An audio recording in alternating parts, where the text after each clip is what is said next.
Well, even though it's kind of a mess, seems like the light's pretty good and the wind ain't blowing too hard out here this morning, so we'll get a picture of the outside bench. Just real similar to the bench we got inside that had some video on before.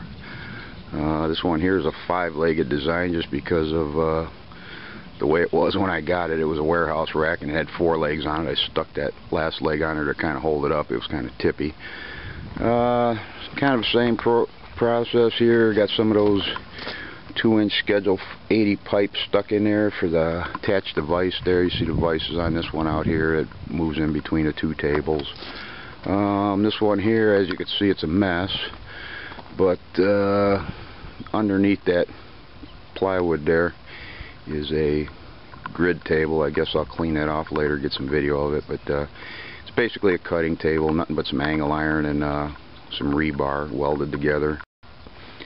And that there cutting table section lifts out of there, so that'll be an open bench top if I need it.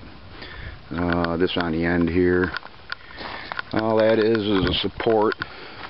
Goes up and down. Looks like it's got it bolted to the table there, and it's got a clamp bolt in it that moves up and down, because a lot of times what I'll do is I'll bring that Evolution saw out here, put it on that side of the bench there, and then the stock, the longer stock, that'll support it there. And then usually we get 20 or 24 foot pieces, so then we got to set up a roller stand outside that to support the very end of the stock there, so we can get her cut up. And here in the middle of the bench here, I put a couple more of those 2-inch Schedule 80 inserts for dropping attachments into. This one here has a couple of I think those are 3.5-inch square tubings.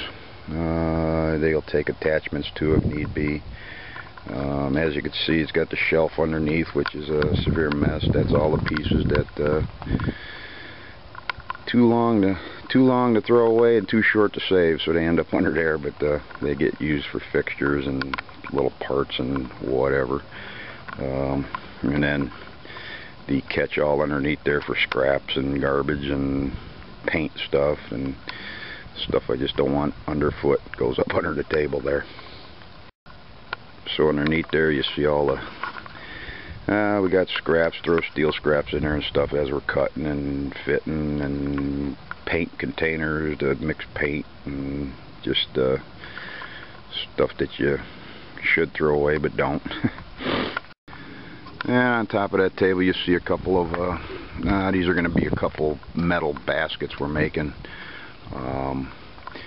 It's just for an industrial place, and plastic or anything lighter than that would get tore up, so they wanted these custom fabbed, and just some angle iron, some steel plate. There'll be some expanded metal going there to cover up the openings, and pretty simple, basically a milk crate. Fancy milk crates is all they are, and they'll hang on some carts and hold some materials as they use them.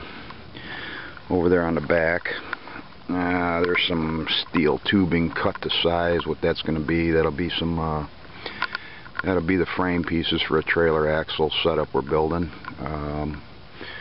We're going to fab up a trailer axle spring setup, so we have those there. That has to all be machined and cut and fabbed and have spring hangers. And they're going to have spring hangers and bushings and all kinds of stuff stuck in there, but so there's quite a bit of fab work there, but that's the stock for it anyway.